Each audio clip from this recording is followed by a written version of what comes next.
Welcome back for another episode. Before we get started, I've got two things this time. First, as usual, make sure you're subscribed with the notifications on so you do not miss any content that we post on the Minnesota Made Outdoors YouTube channel. Number two, if you want a chance to win a hoodie like that one, doesn't have to be that color, but it's like that one with the Shield logo. All you have to do is subscribe to the Minnesota Made YouTube channel. Make sure you are listed as public so we can see that you're subscribed. That will get you an entry to win a hoodie from Minnesota Made Outdoors. With that being said, let's get started. Roll the intro. Welcome to the world of competitive ice fishing. Anglers from the Ultimate Panfish League and Minnesota Made Outdoors take to the hard water to test their angling skills against some of the best on ice. This is the weigh-in.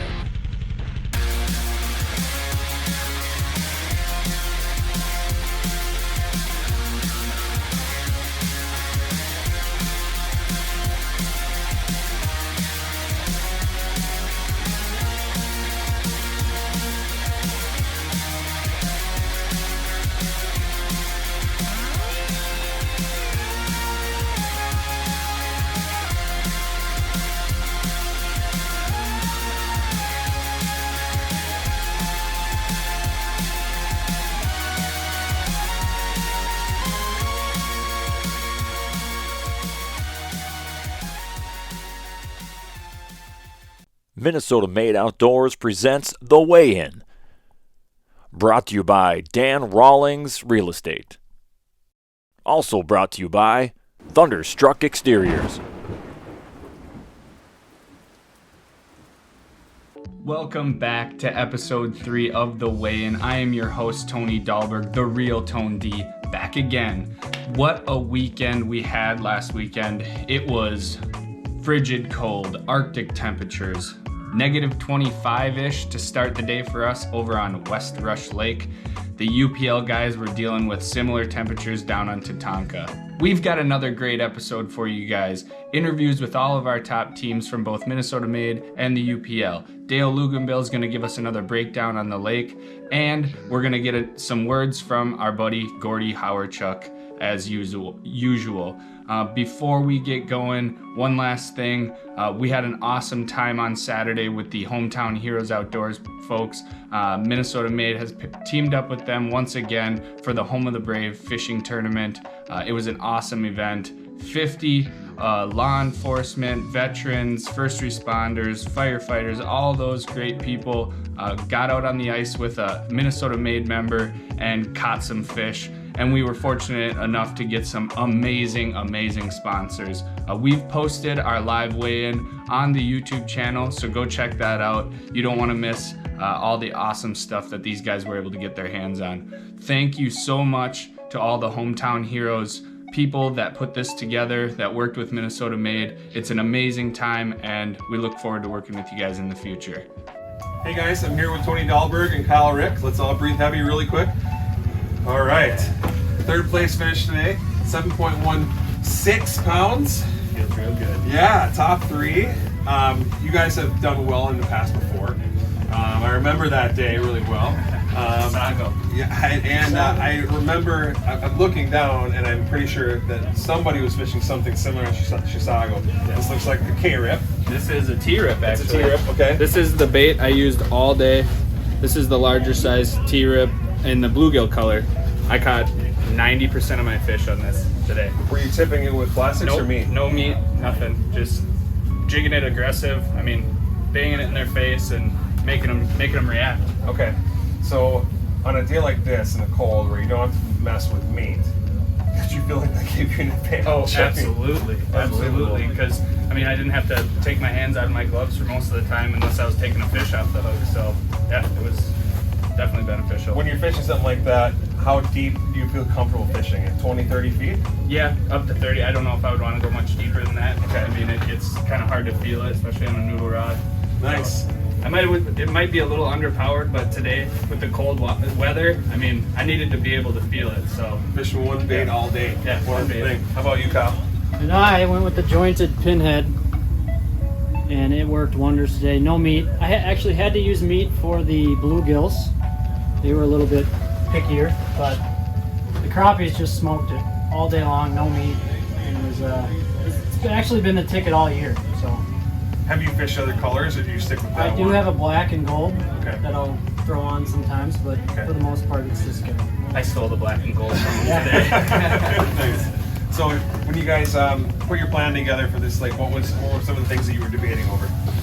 Location. Okay. I mean, there's so many basins. It was a basin bite, so we were just trying to pick the spot, and we ended up finding a spot where the fish were actually aggressive. We had to move and drill a lot of holes, and we Pick were running. 1-2 fish off at a time, drill, pick more fish off. I mean, it was nonstop. Even in this weather, we were sweating. Oh yeah, So Yep. it was a lot of work, and it paid off. definitely. Amazing day of fishing, boys. Congratulations. Thank you, sir. On a great bag for grinding.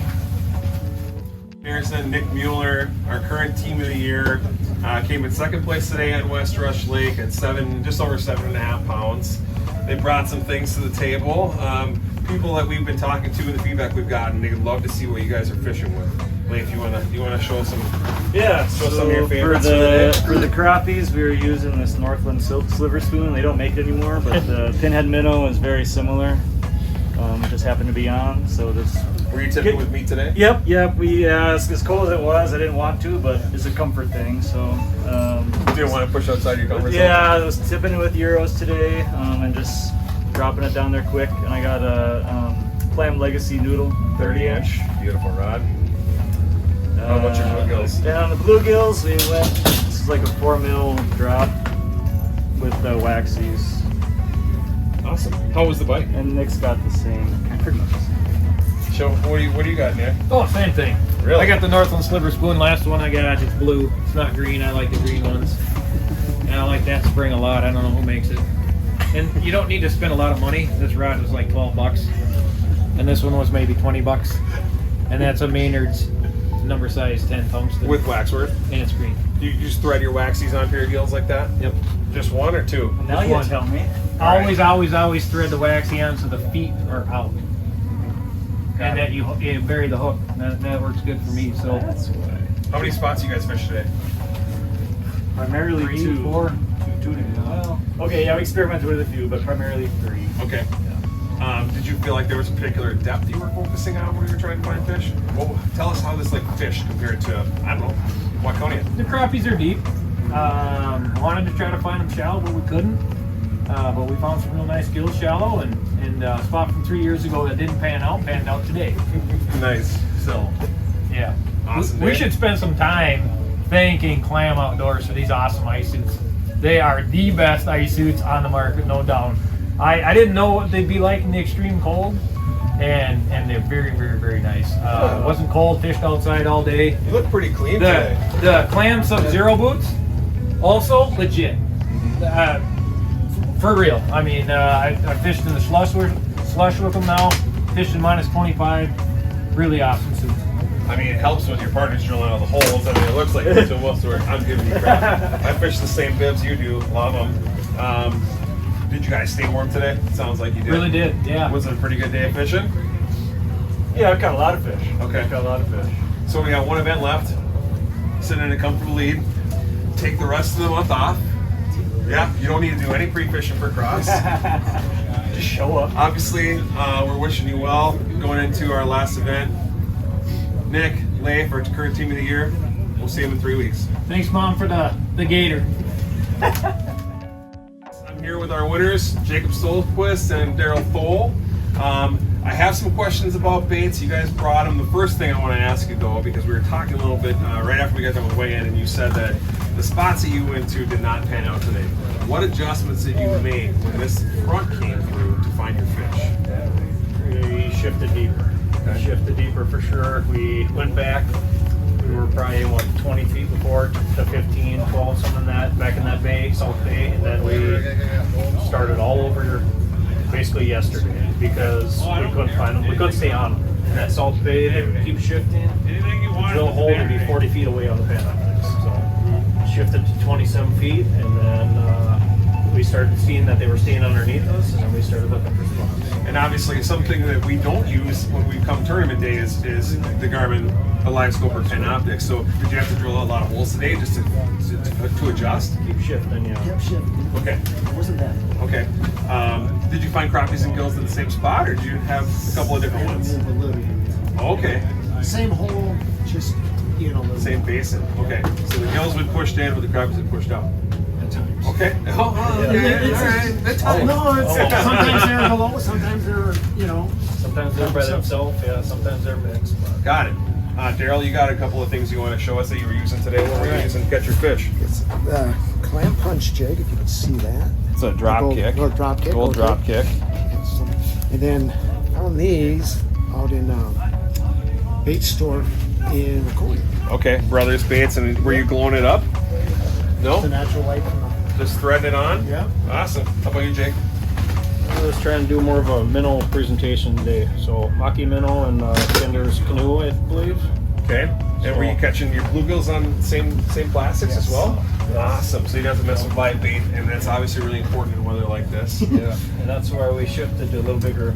We normally go smaller, but we went to these canoe jigs, or I did. I just for getting down there for the size, and they seemed aggressive, so I stuck with them.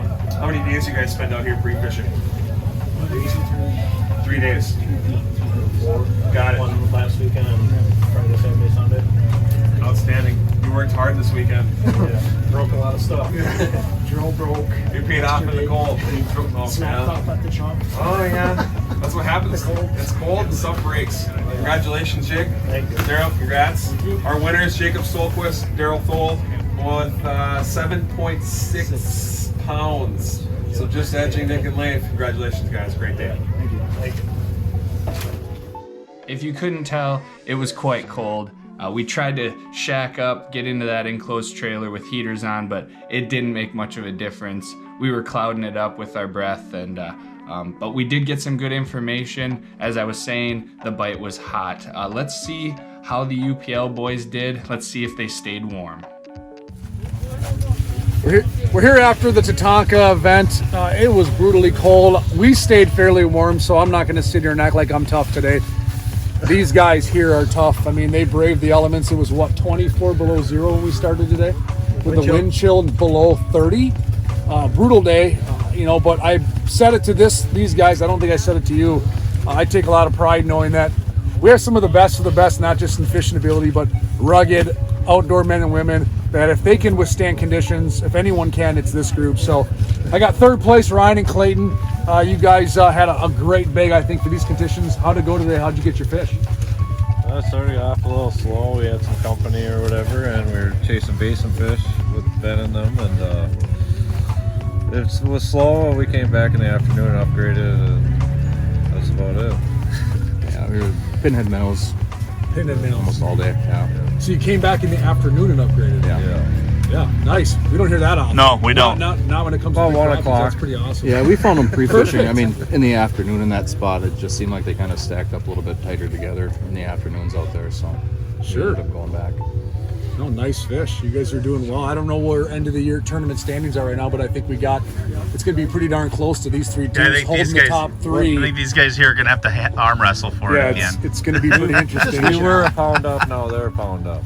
Yeah, so it's an wow. interesting battle going into that final event, and I'm not going to tell the folks out there where the final event is quite yet, but I think we could see some mega bags. Yeah. If you guys agree, I think we'll see some big fish. It'll be a battle in March. We had a whole month, but hey guys, good job today. Tough day, tough conditions, and you guys persevered. Stuart and Sean here. Obviously, you saw that massive fish, second biggest crappie all time in the UPL. We've had some big ones. That 1.93 was huge.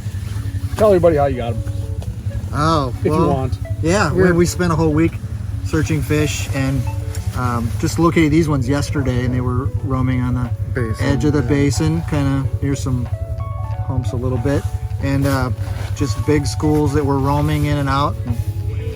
This one just screamed in at the last second. I was pulling up to move, and he came from out of nowhere and just freight trained my jig. I was actually doing an initial sort, and he came running in with it was obviously a I think it brought you like 4 fish, and you're like, nope, that one's too small. Put it back. I bring him one. I'm like, okay, you're gonna like this one. Finally, I got one here for you. Yeah, you'll take this one. No, it was bass looking. It looked really big when he rolled it over. So It was a roast.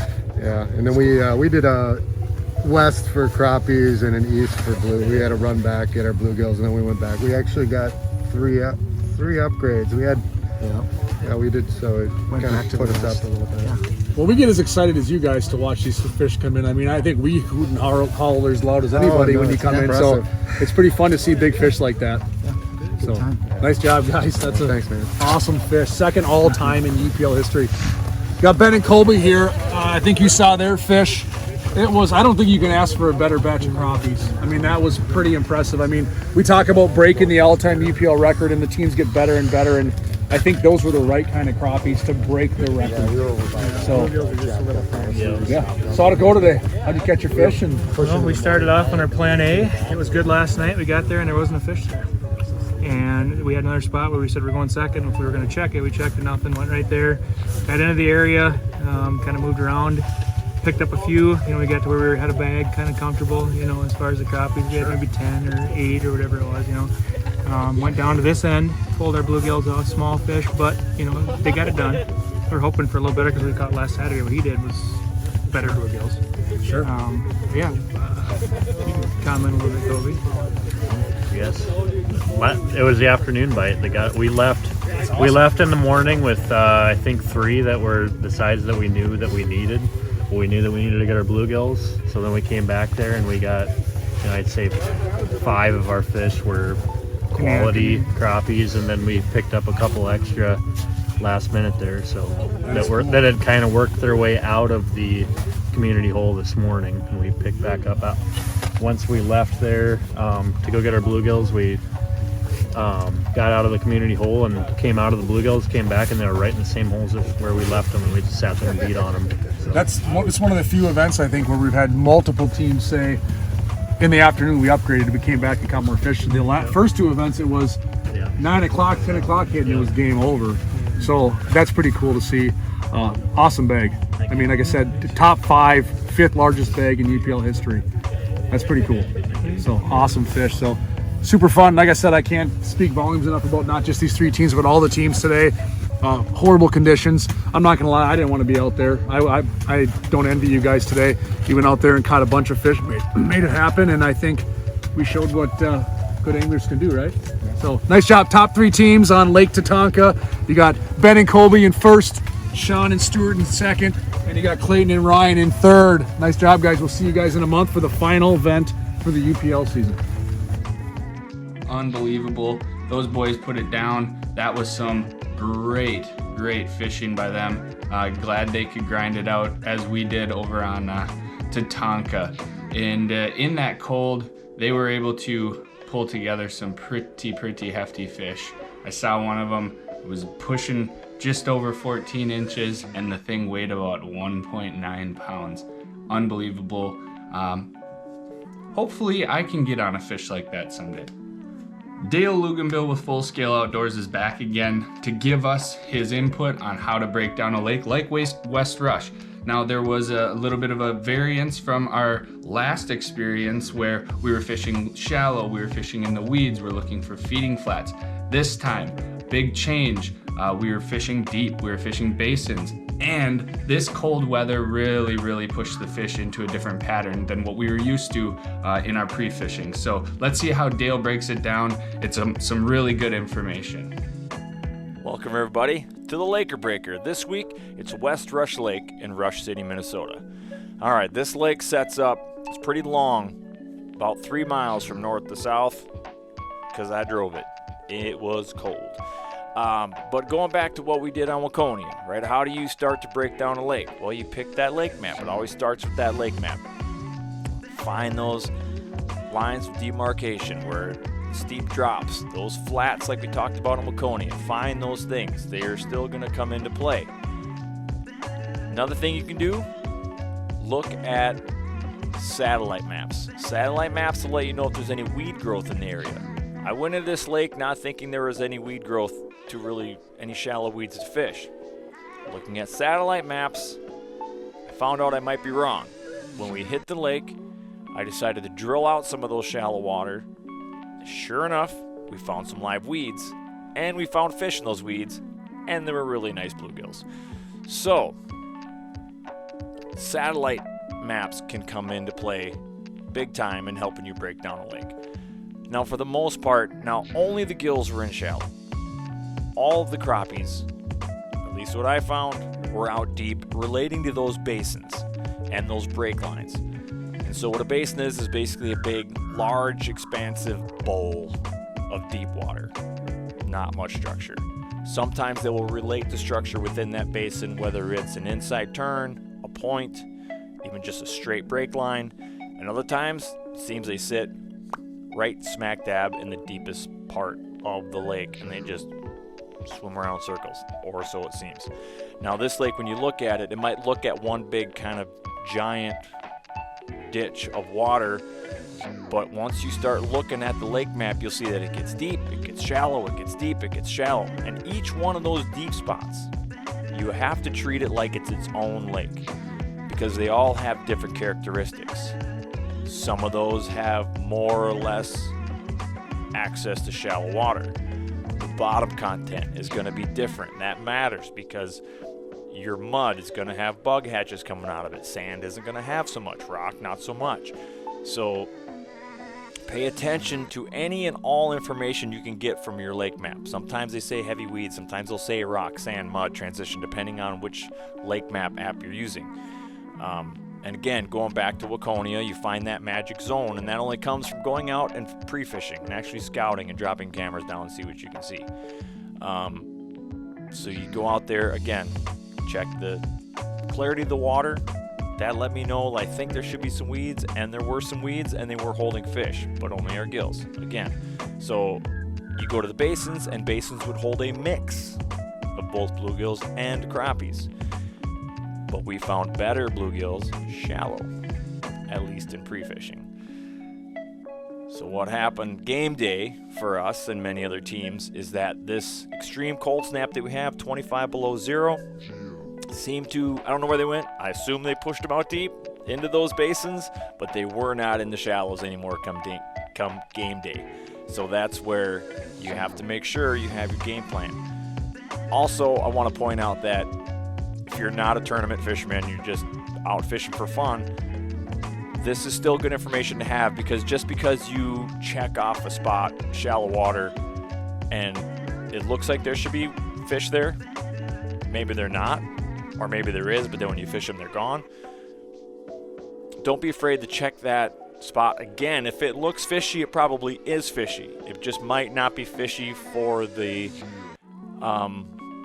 that day, as far as the weather that day, which is what we found. I think that 20-25 temperature drop definitely, maybe barometric pressure too, definitely played a role in pushing those fish out deeper. It seemed like the teams that focused on basin fish solely, they didn't worry about shallow fish, their game plan didn't seem to change as much. So keep that in mind when you hit to the water. Check that lake. It can be any lake. First things first, look at that lake map, find those breaks, find those feeding flats, find those basins. Then from there, on the water, you can go about breaking down that lake. Thanks a lot, Dale. That was great. I hope you guys enjoyed his tips and take that to the ice on your own. Now, let's throw it over to our good pal and quite financially stable friend, Gordy Howardchuk. He's got picks for the fourth and final event. The Minnesota Made guys are going to be up in Cross Lake and Pine City, and the UPL is on, well, we're just gonna let that one simmer for a while. But Gordy's got his picks for you. Let's see if he can't help you win some money. Good evening, ladies and gents. This is another episode of Dirty Money. Brought to you by Dan Rawlings Real Estate. Also brought to you by Thunderstruck Exteriors.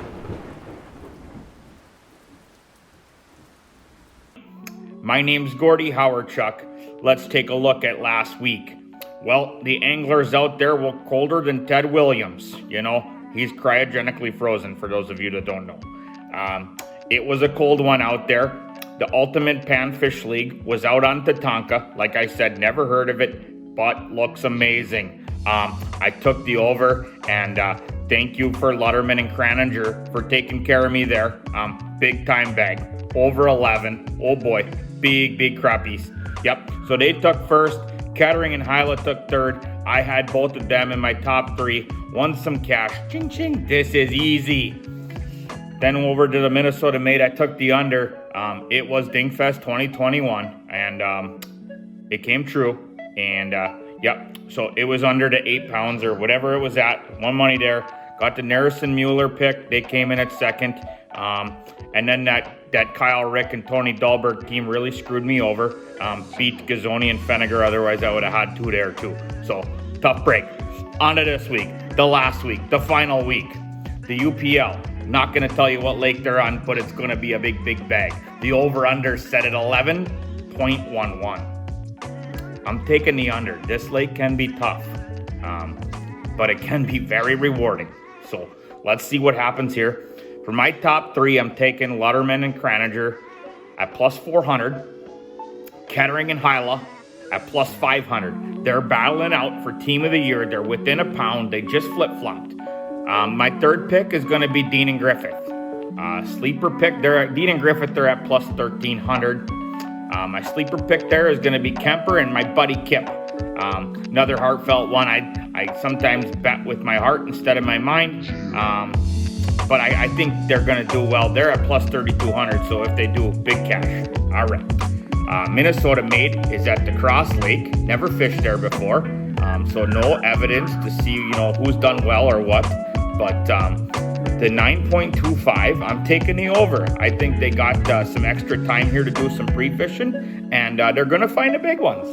I'm going to go with Narrison Mueller because who bets against them? People that live on the streets now. So my other top 3 picks are going to be the Rawlings Wilkins at plus 1150 and the Buston Prunick at plus 1250. My sleeper pick, not sure what's going on this season, but they were second last year and in the Team of the Year, and they're just not having a season up to par. It'll happen, but they're at plus 2,200. I'm taking Luganville and Cocky. So this is my last chance to make some money. Then I'm flying to Vegas, baby, and then we're gonna bet on some hockey games. So see you guys next week. That will do it for us here at the Weigh-In. I am Tony Dahlberg, your host, The Real Tone D. I appreciate you tuning in. Please don't forget to like, comment, share, let all your friends and family know about what we're doing here. This is for you guys, so please make sure you're getting this in front of all your friends, all your family. We want to help you catch a lot more fish. That being said, appreciate you stopping by, and we appreciate the view. Be safe out there, get outside, catch some fish, and never forget rule number 1, don't be a douchebag.